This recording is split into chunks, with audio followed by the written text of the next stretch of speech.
Kain tayo. Indomie, ginawa kong kanton. Akala ko ayaw ng indomie ng mga itim. Nagluto lang ako ng dalawa para sa akin. Nilagyan ko siya ng manok. Tapos gulay. Ginawa kong kanton yung indomie. Nung naluto, ayun, nauna pa sa akin. Imbes na para sa akin lang. Ayan na. Eto lang. Diba? Ganyan sila katamad. Pati pagkain nila, kinatatamaran nila. Kaya minsan nakakainis magluto. Kaya lang, gutom ako eh. So, kumain. Kaya ako nagluto.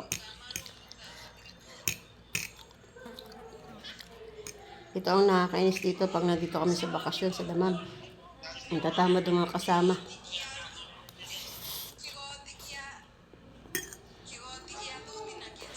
Luto mo, kain nila. Pag luto nila, di mo makain. O, diba? Kain tayo, kanton.